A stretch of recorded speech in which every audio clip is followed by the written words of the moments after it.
Bonjour à tous, bienvenue pour ma nouvelle vidéo YouTube. Voilà, aujourd'hui on va parler d'une chose très importante. On va parler du couple. Voilà, qu'est-ce qu'un couple? Et voilà, e- être en couple ou être célibataire, qu'est-ce qui est le plus important pour vous?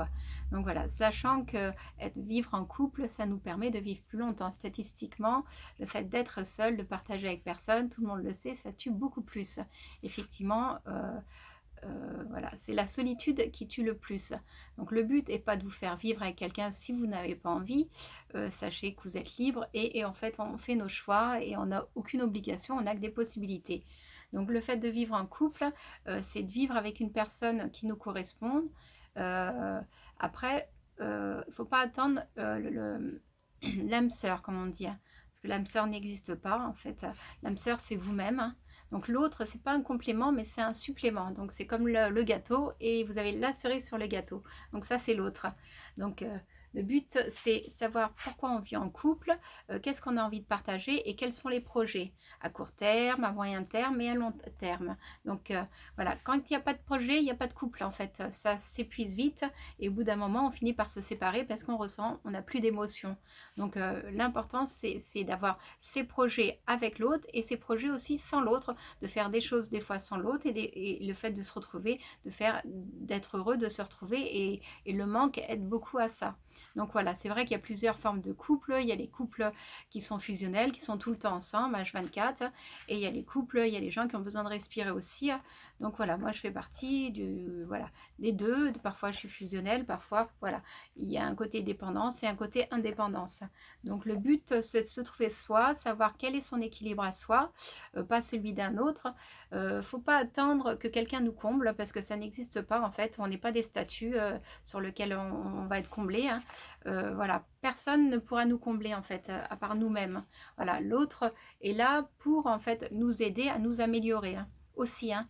Donc quand une personne est avec vous et vous montre aussi en fait les défauts que vous avez ou les points à travailler, voilà, faut pas devenir fou parce que des fois ça peut l'être. Il s'agit de travailler sur soi et de réfléchir à ce que l'autre vient de vous dire. Évidemment, si vous n'avez pas affaire à quelqu'un de tordu, hein, voilà, qui finalement ne résout pas les choses, mais qui cherche en fait à vous montrer que vos failles. Donc le but, c'est qu'il vous montre aussi vos qualités, mais aussi vos failles, parce que ça va être la personne la plus dure en fait finalement, qui vous juge le plus et va vous permettre de vous améliorer. Donc soit on y rentre dans le couple, soit on fuit, hein, voilà. Parce que bon, une fois qu'on a passé le cap de l'amour, oh je t'aime, tu m'aimes, c'est merveilleux, tout va bien, ça dure 2 ans, hein. Même avec un bonnet d'âne, vous ne le voyez pas en fait, vous ne voyez pas qui est l'autre, vous êtes juste amoureux. On est tous passés par là et c'est magnifique, c'est vrai que le début d'une relation, et après voilà, on commence à construire. Au bout de 2 ans, il paraît qu'on voit clair, donc voilà, on voit les qualités, mais on voit aussi les défauts, et surtout les défauts. Donc c'est dans ces moments-là, soit on se sépare, ou soit on construit. Donc c'est là où c'est très intéressant de créer une vie de couple et de faire des choses ensemble. Donc des coups, lorsque les possibilités qu'on a en projet, ça va être les projets de week-end, les projets de partir en vacances ensemble. Ça, ce sont des projets de bâtir une maison ensemble, d'avoir une maison ensemble, d'acheter une maison ensemble, un appartement, de s'installer ensemble. Tout ça sont des projets en fait. Et les projets, ben, ça demande des actions et de les mettre en pratique, de les mettre en acte, voilà, pour que ça donne une envie, en fait, ça donne du sens à la vie, parce que sinon on s'embête vite, voilà, parce que c'est vrai que c'est pas en restant, quand on rentre du boulot devant sa télé ou à faire les mêmes choses, chacun dans son coin, que ça va vraiment aider le couple. Voilà, de regarder des petits films dans un lit douillet, c'est génial, ou dans le canapé, de vivre des moments comme ça quand on est claqué, qu'on n'a pas envie de réfléchir, c'est tout bono, c'est génial, mais on peut pas faire ça tout le temps, parce que sinon on passe à côté de sa vie, hein, donc c'est un peu dommage. Donc on peut être très cinéphile et adorer la télé, mais tout en sachant que bah, il faut passer du temps avec sa compagne, avec ses enfants, avec sa famille. Donc voilà, partager un petit peu tout ça et surtout voilà, faire grandir le couple, évoluer le couple. Parce que bah, c'est vrai que les enfants partent un jour pour l'autre. Donc c'est bien de se créer sa vie à soi et l'harmonie et le fait qu'on soit bien avec quelqu'un, se sentir heureux. Mais voilà, c'est pas l'harmonie tout le temps. Voilà, il y a des couples qui ont l'air harmonieux tout le temps, mais vous n'êtes pas H24 avec pour voir si c'est vraiment la réalité ou si c'est de la fiction, hein. Donc voilà, on vous montre souvent le meilleur, la plupart des personnes vous montrent le meilleur d'eux-mêmes, mais après il faut être avec pour comprendre en fait. Et la dynamique de couple, il n'y a que vous-même qui puissiez le savoir une fois que vous êtes dedans. Mais pour ça, il faut régler certaines choses et comprendre certaines choses. Et l'autre est un révélateur en fait de ce que vous êtes. Donc souvent on choisit pas une personne par hasard, comme je vous l'ai déjà dit. En fait, on choisit une personne inconsciemment pour les problématiques qu'on a eues, les choses à résoudre. Souvent, c'est un miroir très fort. Donc quand on tombe amoureux, c'est qu'on voit des choses de l'autre qui est chez nous en fait. Et du coup, on est subjugué en fait. On se rend pas compte que c'est les qualités qu'on a nous-mêmes. Et après, en fait, arrive un moment où il y a un peu de lassitude. Une fois qu'on fait tout ensemble, qu'on est H24 ensemble, on a besoin d'autre chose. Donc c'est là où il faut se poser la question, qu'est-ce qu'on fait ensemble? Qu'est-ce qu'on fait? Est-ce qu'on commence à habiter ensemble? Est-ce qu'on crée des projets? Voilà, est-ce qu'on part en vacances? Est-ce qu'on change le mobilier? Est-ce que voilà, il y a plein de projets à avoir, plein de projets à réfléchir, et ça c'est intéressant et stimulant. Avoir un enfant, bien sûr, ou des enfants, hein. Et il y a plein de possibilités, hein. Donc voilà, aujourd'hui on parle de ça. Il y en a un qui est génial là-dessus, je vous en ai déjà parlé, qui a étudié la physique quantique, c'est Pierre Morancy, qui a écrit le livre Demandez et vous recevrez. Donc lui, en fait, son principe, que j'adore d'ailleurs parce qu'il est très drôle à chaque fois, et ses livres sont très explicites, très faciles à lire, et on se marre à chaque fois. En fait, il a une vision en fait du couple pas du tout orthodoxe, où voilà, on doit être ensemble, on doit chercher l'âme sœur. Non, non, c'est tout le contraire. En fait, on doit être ensemble pour les bonnes raisons. L'amour, ça suffit pas. Donc les bonnes raisons, c'est d'avoir des projets ensemble et de construire quelque chose ensemble. Là, c'est stimulant. Donc il a écrit le cycle de rinçage, donc vivre en couple pour les bonnes raisons, hein. Donc voilà, et là-dedans il vous explique enfin plein de choses. Si je reprends certains paragraphes, attendre l'amour de l'autre est une illusion, ça c'est sûr. La seule vraie âme sœur que vous avez, c'est vous-même, ça je vous l'ai déjà dit. Donc voilà, c'est un livre que je vous recommande vraiment vivement. Il est très marrant à écrire, très marrant à lire plutôt, et moi je sais que je me suis régalée en le lisant, et à chaque fois. Et du coup, en fait, voilà, le but, c'est d'apprendre. On rentre, enfin, la machine à laver, le principe, c'est de mettre les affaires sales et les sortir propres. Et bien, c'est le même principe pour le couple, c'est qu'en fait, on y rentre sale et on en ressort propre. C'est-à-dire qu'à chaque fois qu'en fait, il y a des disputes ou des choses qui ne vont pas, ou que l'autre vous dit vos 4 vérités, ben, ça vous fait évoluer, ça vous fait avancer. Donc, soit on décide d'y aller, ou soit on décide de ne pas y aller parce que ça fait trop peur. Donc, voilà, et on ne supporte pas qu'on nous montre nos défauts, hein.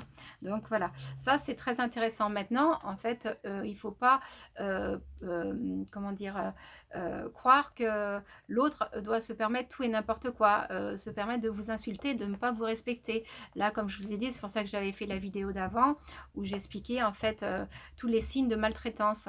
Voilà, quand une personne commence à vous insulter, à vous manquer de respect, à plus vous laisser avoir le libre arbitre dans vos choix, là, vous avez affaire à quelqu'un qui a un comportement malsain. Et en fait, il faut lui dire, hein.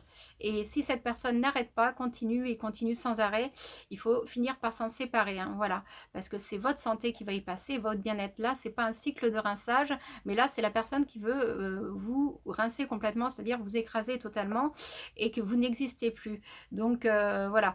Là, c'est pas le but, c'est malsain. Le but du couple, c'est d'apprendre à progresser ensemble, hein. Donc, voilà.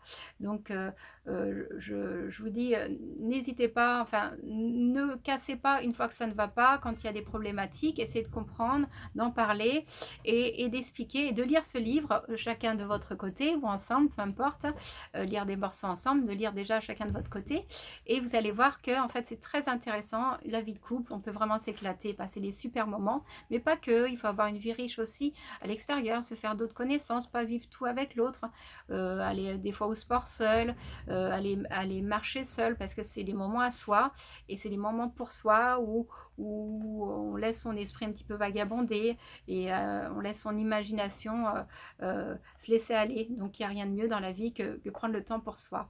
Donc voilà, comme je vous disais, n'hésitez pas en fait à liker ma vidéo. Voilà, aujourd'hui c'est terminé pour le thème d'aujourd'hui, pour le couple, à la partager et à vous abonner à ma chaîne YouTube, bien sûr, si vous n'y êtes pas abonné. Donc soyez un peu généreux et aussi ne regardez pas, ne prenez pas sans arrêt sans rien faire. C'est-à-dire vous pouvez liker, c'est un petit bouton sur lequel appuyer. Et je vous mets en fait en description en fait le livre de Pierre Morancy qui s'appelle Le cycle de rinçage. Donc voilà, n'hésitez pas à venir me consulter. On parlera de tous ces sujets. On parle du couple, bien évidemment, de la dépendance affective.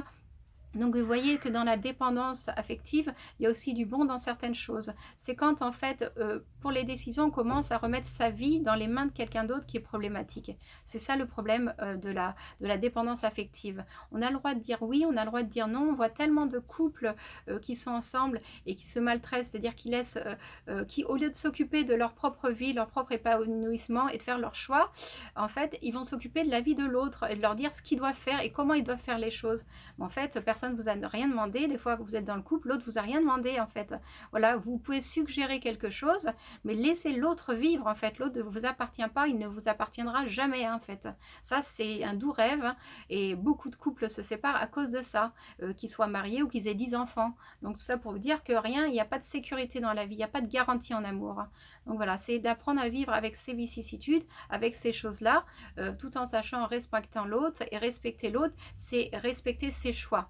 Et si une personne ne respecte pas vos choix, alors il faut le dire une fois, 2 fois, 3 fois, enfin selon votre seuil de tolérance. Il y a des gens qui restent des années avec une personne comme ça et qui ne la respectent pas ou qui ne le respectent pas et qui continuent comme ça en étant malheureux et frustrés. Donc c'est dommage que la vie passe vite. On a la possibilité, le but c'est pas de se séparer forcément, c'est de réajuster en fait. Quand quelque chose ne va pas, on réajuste. Voilà. La vie, comme je vous dis, c'est simple et pas simple à la fois, mais voilà, en y travaillant, on y arrive. Donc d'où le travail sur soi. Donc n'hésitez pas à me contacter. Vous avez mon adresse mail que je vous mets toujours en lien. Voilà, à côté du thème, le petit onglet comme ceci et en description. Et n'hésitez pas à me contacter, on parlera tout ça. Et après, il y a les formations, bien sûr, au mois de septembre, comme je vous disais. On va parler de la dépendance affective, on va travailler sur ces thèmes-là, sur l'affirmation de soi, l'estime de soi. Voilà, on va parler de la dépendance affective, ça c'est sûr, de l'intuition, on va parler des hypersensibles, enfin voilà, de tous les thèmes qui sont importants et on va les travailler et comment en fait avoir une vie de rêve. Voilà, sa vie de rêve n'est pas la vie de l'autre, mais c'est votre propre vie. Donc on prend le temps pour soi ici dans cette formation, les choses le temps qu'on ne prend pas chez soi à faire parce que on trouve toujours des excuses pour faire autre chose, bien évidemment. Hein.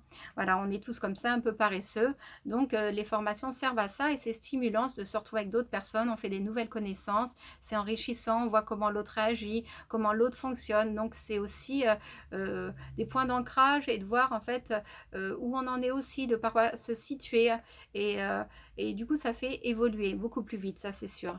Donc voilà, dans un premier temps de se rencontrer nous, de venir me consulter et par la suite de pouvoir suivre cette formation. Voilà, ma vidéo est maintenant terminée. Comme je vous dis, n'hésitez pas à liker et je vous dis à très vite pour une nouvelle vidéo YouTube. Je vous embrasse, à bientôt.